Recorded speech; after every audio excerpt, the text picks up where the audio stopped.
जय जय ज्योति चरण, जय जय महाश्रमण, जय जय ज्योति चरण, जय जय महाश्रमण, जय जय ज्योति चरण, जय जय महाश्रमण, जय जय ज्योति चरण, जय जय महाश्रमण, महाश्रमण।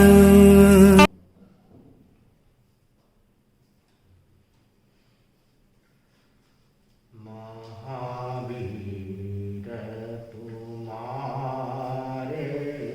चरणों में श्रद्धा के कुसुम चढ़ाए, हम ऊंचे आदर सौंपो अपना जीवन की ज्योति जगाए,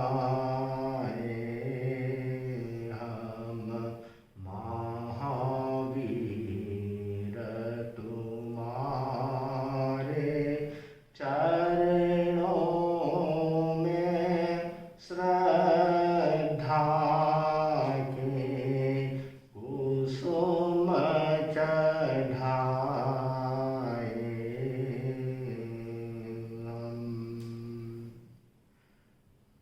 अनंत अनंत आस्था के धाम परम पावन महातपस्वी आचार्य श्री महाश्रमण जी के पावन चरणों में कोटि कोटि वंदन। आगम सूक्त में कहा गया है, अप्पानम विप्पसयाय, आत्मा को प्रसन्न रखो। वर्तमान युग तनाव का युग है और इस युग में बहुत सारे कारणों से व्यक्ति के जीवन में तनाव प्रवेश कर जाता है। तनाव शारीरिक तनाव हो सकता है, मानसिक तनाव हो सकता है, भावनात्मक तनाव हो सकता है।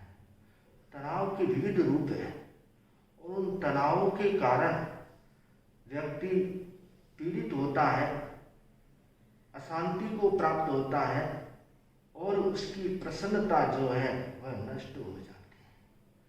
जरूरत है कि प्रसन्नता हमारे जीवन में बनी रहे, मुस्कुराहट हमारे जीवन में बरकरार रहे। उसके लिए हमें जानना है कि हमारी प्रसन्नता किस प्रकार कायम रह सकती है, प्रसन्नता किस प्रकार बढ़ सकती है। प्रसन्नता नष्ट न हो उसके लिए प्रयत्न करना चाहिए। प्रसन्नता टॉनिक है, प्रसन्नता औषधि है, प्रसन्नता में वह ताकत है जो व्यक्ति की असाध्य रोगों को भी ठीक कर सकता है। शरीर से बीमार होना कोई बड़ी बात नहीं, परंतु मन से बीमार न हो, मन से प्रसन्न बने रहे, यह व्यक्ति का बहुत बड़ा सौभाग्य है। तो प्रसन्नता हमारे जीवन में प्रतिष्ठित रहे उसके लिए प्रयास करना चाहिए। प्रसन्नता आत्मा का सहज गुण है। व्यक्ति का परम सौभाग्य है कि वह इस मनुष्य जन्म में प्रसन्नता को बनाए रख सकता है। बस जरूरत है जीवन जीने के सही तरीकों को जानने की। हम कैसे जिए जिससे हमारा चित्त प्रसन्न रह सके। बहुत ही सुंदर सूत्र बताए गए हैं। सबसे पहला और महत्वपूर्ण सूत्र है वह है वर्तमान में जीना। जो वर्तमान में जीना सीख लेता है वह प्रसन्न रह सकता है, और जो वर्तमान में नहीं जीना जानता या नहीं जी सकता वह कभी प्रसन्न नहीं रह सकता। उसकी प्रसन्नता खंडित होती रहती है। प्रसन्नता अखंडित रहे उसके लिए वर्तमान में जीना सीखें। राजा ने अपने मंत्री को किसी बात पर रुष्ट होकर के मृत्यु दंड का आदेश दे दिया। कल दोपहर में 3 बजे मंत्री को मृत्यु दंड दिया जाएगा, घोषणा करवा दी गई। मंत्री के घर में लड़के की शादी थी और शादी के विविध उत्सव घर में चल रहे थे, हंसी खुशी का वातावरण चल रहा था। जैसे ही ये समाचार घर में पहुंचा तो सभी उत्सव बंद कर दिए गए। मंत्री जैसे ही घर पहुंचा तो उसने कहा उत्सव बंद क्यों कर दिए, उत्सव चालू रखो, मृत्यु दंड है तो कल है, आज का दिन अपने हाथ में है, कल 3 बजे तक का समय अपने हाथ में है, तो हम उत्सव को मनाएंगे, अभी शोक नहीं करेंगे। राजा ने अपने गुप्तचर भेजे कि मंत्री के घर का हाल क्या देख के आओ। गुप्तचर वहां जाते हैं, देखते हैं और राजा को बताते हैं कि मंत्री के चेहरे पर कोई शिकन नहीं है, कोई कष्ट का भाव नहीं है, कोई दुख का भाव नहीं, कोई निराशा का भाव नहीं। वह तो पहले जैसा प्रसन्न था वैसा ही प्रसन्न है। राजा को बड़ा आश्चर्य हुआ कि किसी के लिए मृत्यु दंड सामने हो और वह प्रसन्न रह जाए तो अपने आप में बहुत बड़ी बात होती है। राजा ने मंत्री को बुलावा भेजा, मंत्री आया और मंत्री को पूछा कि तुम्हारी मृत्यु सामने दिख रही है, मृत्यु दंड दिया हुआ है और तुम फिर भी कैसे उत्सव मना रहे हो, विवाह का उत्सव घर में कैसे चल रहा है, तुम प्रसन्न कैसे हो। मंत्री ने जो जवाब दिया वह बड़ा ही महत्वपूर्ण था। मंत्री ने कहा कि जितना समय मेरे हाथ में है उतना मैं प्रसन्नता के साथ जीऊं, ये मेरा मूल मंत्र है, ये मेरा मूल सूत्र है। मैं वर्तमान में जीना जानता हूँ और वर्तमान में जीना जानता हूँ, इसलिए मुझे कोई भी कष्ट, कोई भी पीड़ा, कोई भी दुख, कोई भी बात मुझे अप्रसन्न नहीं कर सकती, मेरी प्रसन्नता को छीन नहीं सकती। तो जो वर्तमान में जीता है वह प्रसन्न रह सकता है। हम वर्तमान में जीना सीखें। कुछ लोग अतीत की यादों में जीते हैं, कुछ लोग भविष्य के विवादों में जीते हैं। बहुत कम लोग ऐसे होते हैं जो जीना जानते हैं, जो जीते हैं प्रसन्नता के साथ में। तो हम प्रसन्नता के साथ में जिए तो अतीत और भविष्य की यादों और विवादों को छोड़कर वर्तमान में जीने का प्रयत्न करें तो हमारी प्रसन्नता कायम रह सकती है। सेठ फुटरमल जी घर के बाहर बैठे थे और उधर से एक शव यात्रा निकली, बहुत सारे लोग साथ में थे। तो पूछा क्या हुआ, तुम लोग सब किधर जा रहे हो और इस शव यात्रा ये कौन खंडे पर किसको लेकर जा रहे हो। तो लोगों ने बताया कि अमुक व्यक्ति का स्वर्गवास हो गया है और उसको अंतिम क्रिया के लिए लेकर जा रहे हैं। सेठ फुटरमल जी चिंतित हो गए और जोर जोर से चिल्लाने लगी, रोने लगी। तो लोगों ने देखा कि लगता है जो शव यात्रा जा रही है, जिसकी मृत्यु हुई है, वह इनका रिश्तेदार हो सकता है, कोई घनिष्ठ मित्र हो सकता है। पूछे तो से क्या बात है, सांत्वना दे। तो कुछ लोग सेठ फुटरमल के पास आए और कहा कि आप क्यों रो रहे हो, जो चला गया वो तो चला गया, अब कुछ नहीं हो सकता। सेठ फुटरमल रोते हुए बोले कि जो चला गया उसकी मुझे चिंता नहीं है, न कोई मेरा काका मामा लगता है, न कोई वह मेरा मित्र है। तो लोगों ने पूछा फिर आप क्यों रो रहे हो। तो सेठ फुटरमल सिर पीटते हुए बोला कि मुझे चिंता इस बात की है कि जब दुनिया का आखिरी व्यक्ति मरेगा तब उसको कंधे पर बैठा कर कौन ले जाएगा, उसकी शव यात्रा कौन निकालेगा, उसकी चिंता मुझे आज सता रही है।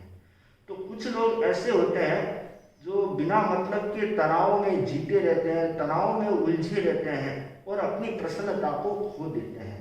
तो प्रसन्नता को कायम रखना है तो अतीत अतीत की यादों और भविष्य के विवादों से दूर रह करके